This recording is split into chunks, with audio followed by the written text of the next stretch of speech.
Hello and welcome back to the Orlando Adventures podcast. I'm your host, Russ, and today's episode is the Universal on a budget one. So I've done Orlando on a budget, I've done Disney on a budget. It's about time we did Universal on a budget, isn't it? So it's again, I love getting into these episodes. I love getting into the episodes where we talk about budgets, we talk about the financials of stuff, because I know that it's always such a big topic of conversation when we start talking about Orlando. And I think whenever you talk about Orlando, the first thing you think of is how much is the trip going to cost? And that's the reality of it. I know that obviously there's the excitement, there's the this joy that going to Orlando brings us, and whether or not that is Universal, whether or not that is Disney, whether or not that's outside the parks, there's an excitement that builds up with just going to Orlando in general. However, we still got to be able to afford it. So, and I'm never going to be an advocate of never put yourself in a position of financial struggle just for going on a trip to Orlando. Like I would always tell anyone to get the trip booked. I'd always say that, but at the same time, like, do it in the best way. Do it because it's the right thing to do. Do it because it's the right time to do it as well. Like, we all find a way. And I will say, like, at the same time, like, if it makes you, if you get this trip booked and you go, you know what, we've now got to be, really sensible with money. We've got to be a little bit tighter. It's one less Starbucks a week. It's one less takeaway a week. Do you know what I mean? Like, the moment you start getting into the budgeting conversation, then obviously, it's a completely different ballgame, isn't it? And if it means it's going to make this trip happen, then I'm absolutely here for it. So anyway, I'll get back on track. Universal on a budget. So if we're talking about going to Universal for a start, we're talking about going there, obviously, for a trip. We're going there for potentially, more than one day. We're talking about doing an actual stay at Universal. So the reason why I've done this episode is I'm basically going to get into hotel options. We're going to talk about the tickets. We're going to talk about, to start things and to kick things off, I suppose, more than anything, is how long do you need to go? How long do you actually need to go to Universal for? Well, obviously, with the introduction of Epic Universe, this has changed a little bit. Now, I'm going to be honest, and this is obviously personal opinion. Obviously, I did an episode a few weeks ago with regards to saying that I thought that Universal Studios, sadly, has fallen into the category of potential half-day park. And I know that I've probably griped a few of you, and I know that. Like, trust me, like, it gripes me.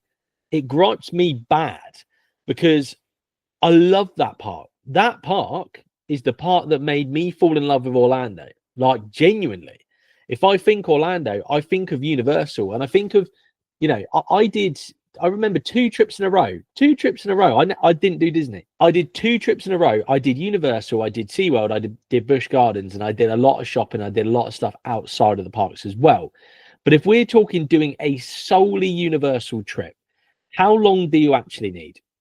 Let's try and break it down. So if you're putting Epic Universe in there, I mean, let's be real. I reckon you could easily do 2 to 3 days in Epic Universe. Obviously, that's the financials aside of it, because at the moment you've got to pay for each day separately. But I'm saying you could do 2 to 3 days there quite comfortably. Like, you certainly have enough to do. There's certainly be enough to see, certainly be enough to get involved in. But if we're then talking about the other 2 parks, we're talking about Studios and IOA. IOA, for me, I could do 2 or 3 days in IOA. I could comfortably do 2 or 3 days in Islands of Adventure. I could be nice and chilled, relaxed, just enjoying the park. Going on Velocicoaster, Hagrid's, Doom, you name it. Going on all these rides. If the weather's nice, if it's hot, get on the water rides as well. Have a bit of a chill around the park. Like, I reckon you could get 2 to 3 days out of it. Universal Studios. Now, obviously, I've had this conversation. And I'm not saying you can't make a day out of it, because you absolutely can. Like, you can make a day out of any park, can't you? And trust me, for anyone who's got a little bit upset about it, I'm going to do the same episode for Animal Kingdom. I'm going to do the same episode because, it's not a dig. It's not a, we don't need to get defensive about it. We don't. We all love these parks. We love them. But at the same time, sometimes there might not be as much in one park as there is others. So it's a conversation to be had, isn't it? So anyway, I'll just upset the Animal Kingdom lovers as well now, aren't I? But the point is, okay, and also, just to back me a little bit more, I'm not saying that Universal Studios has to be a half-day park. I'm not saying it does, but what I'm saying is that the rides in there, unfortunately, that Universal Studios have put there over the past 5, 6, 7 years, unfortunately for me, haven't landed enough to make this park what it should be, is what I'm saying. So anyway, how long? I mean, let's put 2 days for Universal Studios. I think that's probably fair, isn't it? I'm not saying that you're going to be in there the whole time, and you might split it between that and IOA or whatever way you do it. But at the same time, I do feel like you could spend a good amount of time in there. Obviously, if you wanted to do the parade, if you want to do the shows, if you wanted to do, all different dining options and all that kind of stuff, like there is loads of stuff you can do, and absolutely you can make more time out of these parks. I'm talking, from a point of view of like, I'm going to go in the park, I'm going to ride rides. I'm a rides guy through and through. We know that. So let's stick 2 for Universal. Okay. So we've got 2 for Universal, 3 arguably for IOA. And then, I'm talking about being able to do 3 for Epic. Like you can do Epic more than any of them, of course, because there's more in there and because it's newer. So it's all fresh to us, isn't it? I think we're calling it, should we call it a week? I think we're calling it a week. And I think that's probably fair. And I know we can put Volcano Bay in there as well. But okay, let's do it. I was about to say let's not put Volcano Bay, but actually let's do it. Because at the same time, I know that we all need a rest day as well. So, I mean, okay, let's be real. Let's be real. I reckon let's stick 9 days. 9 days, that's with Volcano Bay, Studios, IOA, and Epic. I feel like 9 days is fair, and I feel like after those 9 days, I'm probably done. And is that fair? Is that fair to everyone? Everyone who's a Universal lover? And then obviously, if you're going for a 2-week trip, then you might be able to fill the rest with other stuff like outside the parks, shopping. Obviously, you might do Disney as well. But like for the sake of this episode, I just wanted to focus on Universal. Let's go 9 days. All right. So where are you staying? So if you're looking to do this on a budget, there's 2 options for me. There's 2 options what I think are what I would deem to be the budget options. So you've got the Endless Summer Resorts, which is Surfside and Dockside, and then you've got the 2 new ones over by Epic Universe, which are Terra Luna and Stella Nova. So Surfside and Dockside, from what I can see, is coming out a little bit cheaper per night. So not huge amounts, don't be wrong. Like if you want to be closer to Universal, then I would say stay at Surfside and Dockside. If you want to be closer to Epic Universe, then I would say stay at Stella and Terra. But at the same time, obviously, the only thing with Stella and Terra is they're not that close to anything. So they're not really in walking distance to any restaurants or anything like that. So if you're looking to do off-site dining, you are going to need to get more Ubers and stuff. And if we're talking about doing stuff on a budget, I think that probably leans us to Surfside and Dockside, because at least then you can walk up and down International Drive and you can get to stuff easier, quicker, without having to pay more money. So I would say Surfside and Dockside is the most value option you can choose. The most value option is going to be to not have a rental car. So I know that I've had this discussion before. I think I talked about this in, a hotels episode, probably 2 months ago now. Ultimately, unfortunately, you do have to pay to park at a Universal hotel. If you don't have a car, doesn't matter. It's not even a problem. It's not an issue. But if you do have a car, you are going to have to pay to park. I know that at Terra Luna, it was $30 a night. I think at Stella or Surfside and Dockside, I think it's about 28. It might be a tiny little bit less, but it's circa $30. Okay, so if you're going there, if you're staying there for 2 weeks, it's $30 a night. Like you're driving the budget up a bit. So I would say if you're trying to do this on a budget, get rid of the rental car. Get rid of the rental car. Utilize Universal's bus system. They're very frequent, in fairness, so that won't be an issue whatsoever. That'll be fine. And like I said, you are in walking distance of stuff down International Drive as well, so at least you have got the facility to be able to go to restaurants, go shopping, stuff like that, if you wanted to, without having to get Ubers and spend more money. I'm not saying that is the best way to do it, but I'm saying that that is the option. If we're talking about just straight up budget, that's the option we've got. So I would stay at Surfside or Dockside if you were trying to do Universal on a budget. Now we're talking about tickets, the ticket options. So as is always the case, if you're someone from the UK traveling to Orlando, tickets are actually quite well priced. And this might sound crazy to some of us.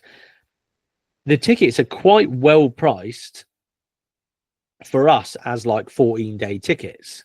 So I appreciate we're only going for 9 days, but a 14-day ticket is going to be the best value. And the reason why is like a single day ticket. Let's break it down a little bit, because some of you might have looked into this and thought, well, why can't I just buy a ticket at the gate? Well, you absolutely can, but it's probably, and it could be more than this, it's probably going to cost you $120 plus. I mean, $120, let's work that over 9 days. I mean, that's just over $1,000, isn't it? We're at like what, 1,000, about 1,060, something like that. Is that right? 1,040, $1,040. That's a lot of money. However, if you were to buy a 14-day pass over here for just the 3 parks, it's going to cost you around $500. There or thereabouts, 370 quid, kind of that kind of range. Way cheaper than buying single day tickets. There's a lot more value in buying the longer tickets. The same with Disney as well. Like Disney quite often have the 14-day ticket at the same price as the 7-day ticket. Some of you may be wondering why. I don't mind giving you a reason. The reason why is they want you to be in the parks. Okay, this might sound mad. They want you to be there. And the reason why they want you to be there is because the moment they've got you in the park, you spend more money. So they, of course, they want to make the money getting you in the park originally, but there's a lot more value in getting you in the park to buy food, to buy drinks, to buy merch, to buy additional experiences, to buy express passes, to buy, you know, if we're talking Disney, talk about things like lightning lanes, all that kind of stuff. Like, do you know what I mean? Like, they want you in the park. The moment they've got you in the park, they've got you. So that's the reason why our tickets are such good value. And the other option, so you've got the 14-day pass at about 370 quid. You've got a 14-day plus Epic for about the 14-day pass, 14-day free pass ticket is 370 quid, and then the 14-day plus Epic is about 470 quid. It's there or thereabouts, about 100 quid more there or thereabouts to have Epic included in the ticket. I don't think it's bad value. I don't, to be fair. I actually think it's fairly good value. You split that across the 9 days, like, it's, you know, what is it, 50, just in 50 quid a day? I mean, that's actually pretty good. Like, it's not bad at all. So that's the way to go. You like, I don't think there's any argument that going for these, you know, for a 14-day ticket seems to be the best option. However, obviously we're talking about doing this on a budget. If you're talking of doing this on a budget because you're trying to go more often, then there is a conversation about annual passes. So the problem is, we say annual pass, and I think a lot of us immediately think super expensive. Now, they're not cheap, don't get me wrong. Okay, like, there's no, you know, I'm not going to hide it, they're not cheap, but at the same time, there's an investment discussion to be had. If you are looking to do more than one trip to Universal, it is, in my eyes, worth getting an annual pass, because an annual pass is maybe £100 more than that 14-day ticket, which obviously is not a lot at all. Like, in the grand scheme of things, if you're going to end up just buying that 14-day ticket again, is that worth doing? Is that sensible? Do you know what I mean? So that's where I'm at. That's what I'm saying. What I'm saying is that basically, if you want to do this multiple times a year, annual pass is a no-brainer. And I mean, you then get in the conversation of, like, I did get the one with the parking included, but like, we're not going to get into that, because we're basically saying doing this on a budget, you're going to do it without, you know, the facility of having a car anyway. So ultimately, if you're going to try and do more than one trip in a year because you're trying to maximize, you know, how much you can get out to Orlando by doing these trips cheaper, then an annual pass is the way to go. Because then, you know, you're then reducing your cost per visit even more so when you go into the parks. Next up, we've got the kind of additional experiences in terms of, like, if I talk express passes. Now, if we talk budget, talking about express passes probably doesn't come into a lot of people's minds. Like, you're probably thinking, Russ, I'm trying to do this the cheapest way possible. Like, doing an express pass does not seem cheap. You are right. You are absolutely right, because getting express passes is going to add cost on to your visit. No question, no arguments whatsoever. But there is obviously a conversation to be had again for, if you're going at a really busy time of year, you're trying to maximize your experience, you're trying to get the most out of your experience. Is there a more value way? Is there a more budget way to be able to get express passes? Yes, there are. So the way that you could do that, and you can do that, is to get a deluxe universal hotel. So by doing that, you get express passes for the day you check in, and also the day that you leave. So that way you can obviously get your express passes for 2 days, which is pretty valuable. Like, it's pretty valuable in the grand scheme of things. So, you know, it's a little conversation to be had. It's a little conversation. I mean, obviously, staying at Hard Rock is going to cost you significantly more than staying at Endless Summer. Like, do you know what I mean? So yes, you might be saving the cost of the express passes because you got them included, but what you're actually doing is spending an extra 300 quid on staying at a hotel. Is that saving money, or is it just putting the money somewhere else? That's up to you. Like, do you know what I mean? Like, if it depends what your budget is, it depends what you see as value, it depends where you see the value as well.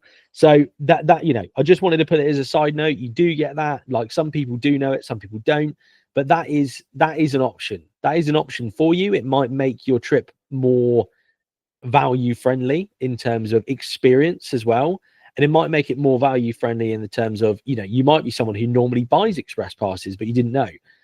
I don't know, but I'm just giving all the options. Other ways we can make a universal trip more budget friendly. Food. So obviously, you know, this is the same discussion I'd have with Disney as well. Like, food is one of the most expensive things in these parks. If you're going as a family of four, and I don't know how people do it, like, because it's a lot of money. It's a lot of money in it. Like, if you're going and having lunch and it's all costing you, I don't know, say it's costing you $18, $19, $20 a head for a family of four, like, it's a lot of money in it. It does add up very, very quickly. Obviously, there's the conversation with regards to being in America all the time, that you will always have big portions. So there is an argument for sharing portions, ordering, you know, like a main between two adults, and just kind of like have that together. And obviously, if you feel a bit more hungry, then grab yourself a snack later in the day. That might be more value friendly than buying two mains, for example. You can bring your own foods in. Obviously, there is a discussion in regards to lockers. Unfortunately, the locker situation in Universal is not quite as friendly as Disney. Obviously, you can bring bags. They do have lockers before you go into the rides, but they're not necessarily that big. You won't get a lot in them. So if you've got a full rucksack, you ain't going to get your bag in there without having to pay for a locker, which at times is fine. But at the same time, like, if you are basically on every ride, you're not going to have anyone who's going to be able to hold the bags, and you've got a giant, great packed lunch with you. Like, it might be a little bit frustrating. It might be a bit frustrating. The last thing you want to do is go and leave your bag, like, at the front of the park in one of the lockers over there, and then have to keep going back there every time you want food. I do find that it's just a little bit awkward. But there you go. That's me. That's how I see it. If you're going to go for cheaper foods, going for a quick service over a full meal is always going to be slightly cheaper. Fairly obvious, but at the same time, not everyone might know that. It is, there is some better value foods around the park inevitably, but getting free waters, I think I've said this in the other budget episodes, but just going up to like the the kind of like drink stands and asking them for like an ice water. They'll sort you out with that. That's obviously free of charge. And it's not the kind of like bin juice water that sometimes is from like a Floridian fountain. So that is an option. And then the other option with regards to kind of food and drinks, or drinks especially, is you have got the Coke Freestyle machines. So I've done this a few times, and to be fair, I haven't done it in, I can't remember if I did it. I don't think I've done it in a couple of trips, to be fair. But I always used to do this when I spent more time at Universal. I did used to do this quite a lot. So you can basically buy the Freestyle cup. I can't remember how much it is, and it's never to be changed, but it's probably like $22. Let's call it 22.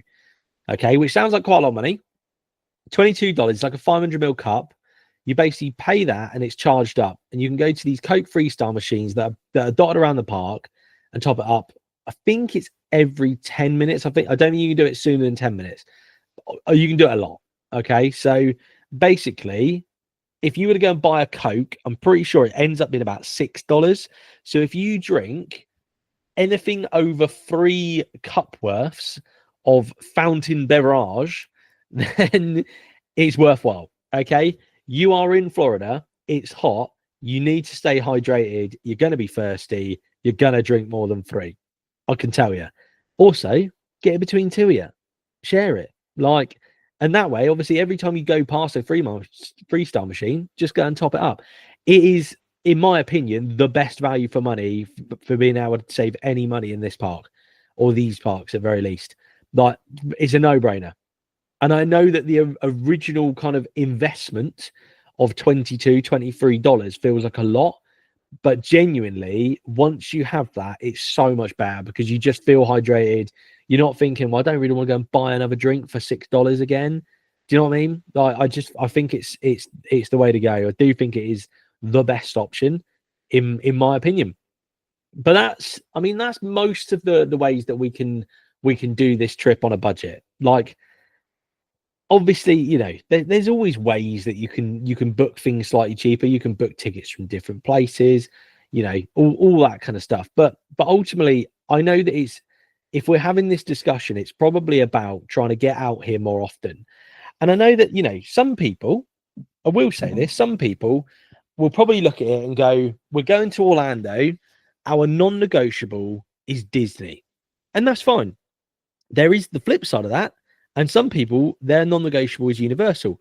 And I'm so here for it. I'm so here for whatever way you do it. That's fine. Absolutely not a problem at all. But those people who are doing Disney and they're diehard Disney fans are going, I wouldn't mind doing a few days at Universal.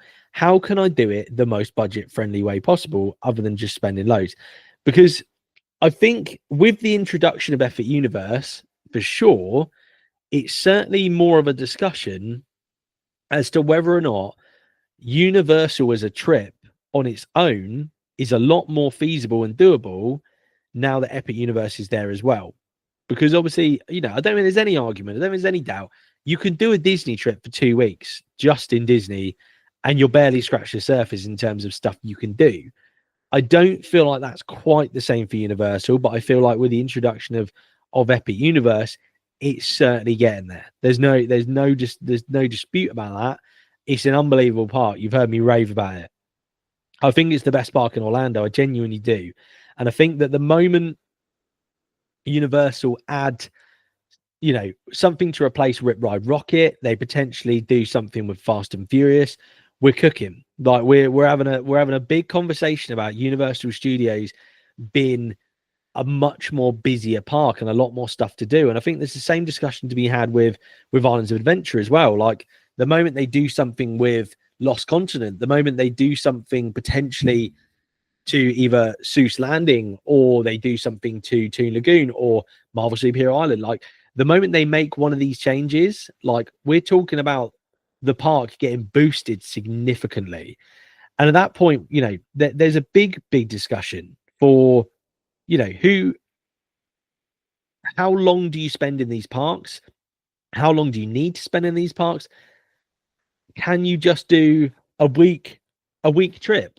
Like, are people going to be doing more 1 week Disney, 1 week Universal, or a 2 week Disney trip at one point in the year and a 1 week Universal later in the year? Like, you know, if you're a big Halloween Horror Nights fan and you're like, well, my big draw to go to Universal Studios is to do Halloween Horror Nights, but I really want my holiday earlier in the year to be able to do Orlando and do Disney, and I want to do it in May or June.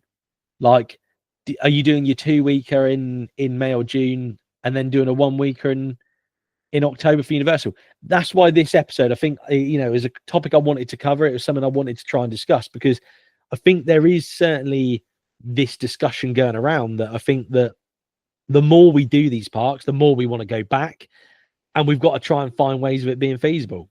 I appreciate that, obviously, you know, there's a lot more to it. There's a lot more to it than just talking about obviously going to the parks, because there is always more to it than that. You've got to get out there, you know, you've actually got to be able to get kind of around the parks. You've also got to get to Orlando itself in general. So yeah, there's a lot to discuss. There's a lot of different things, you know, there's a lot of different things that we can get into. And, you know, I've done obviously Orlando on a budget, I've done Disney on a budget, and now we've done Universal on a budget. And I know that a lot of it's quite simple stuff. It's quite basic stuff. I'm not reinventing the wheel. I'm never reinventing the wheel. I'm certainly not doing that.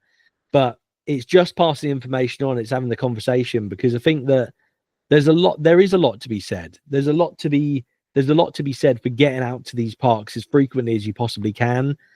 And, you know, they're always pushing the envelope. And I think that the more updates that come, the more updates that get announced. Obviously, the excitement's always there. And I think with, you know, especially with Universal having 3 parks now, you know, I appreciate that Epic Universe has just opened, but I think that we are going to get to a stage very much like Disney, where one of the parks is going to be having an update done at all times, which is great.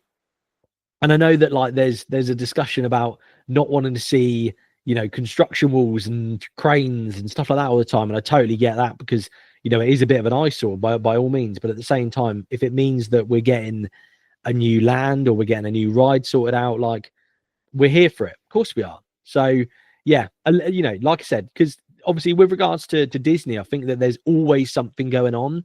There's always a ride being updated, or there's a ride being built.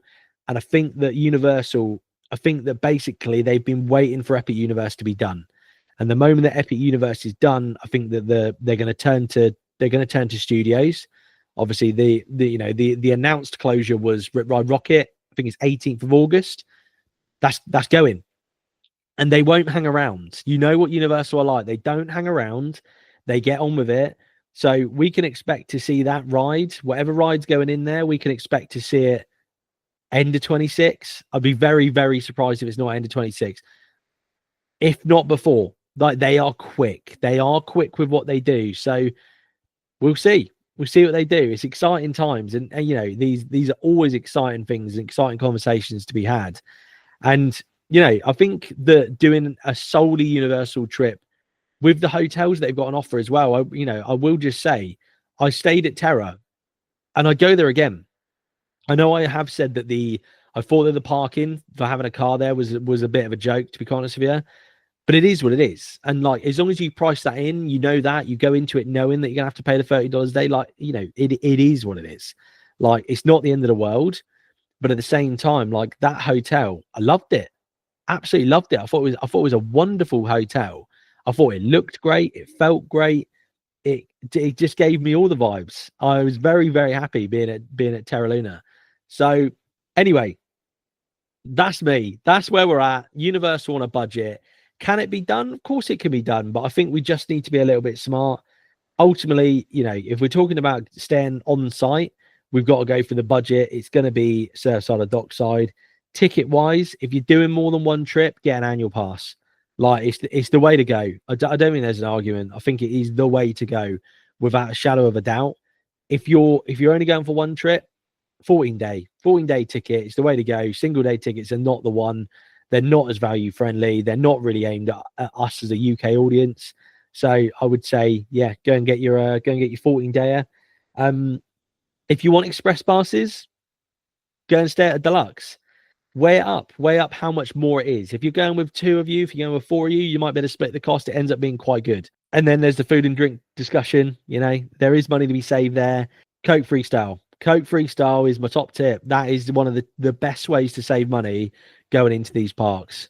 So I hope you've enjoyed this. I hope you have. I love Universal. Like, I love Universal Studios. I absolutely adore it. And I feel so lucky to have been to Epic Universe already. I'm so excited to go back to Epic Universe. Like, there's no doubt that this is an unbelievable park. Like, the vlog came out on Sunday. I'm sure quite a few of you probably seen it already. That's my favorite vlog. It's my favorite vlog that I've made to date. Honestly, I loved it. And getting to watch it back and edit it, honestly, my favorite. So I hope you're enjoying the pod. I hope you're enjoying the vlogs. I hope you're enjoying everything I put out. I always try to put out different stuff, as you all know. And, I put a poll up the other day on the Instagram, basically saying about, what topics do people want? I take everything on board, trust me. And there's a common theme. There's a common theme. You want more input from you guys. And I love that. I absolutely love that. So watch this space, because there will be more input. There'll be more input. I'll utilize the, you all love a Q&A. I love a Q&A. But I think maybe we got to do them a little bit different. I'm not saying like the Q&A is different, but I feel like we can take that kind of style of episode with you guys submitting things and then me making an episode from it. I feel like we can do that with topics as well. So watch this space, and I'll put it on the story. If I've got an idea, I'll put it on the story, and we'll go with it. So I hope you've enjoyed this one, and I will speak to you all in the next one.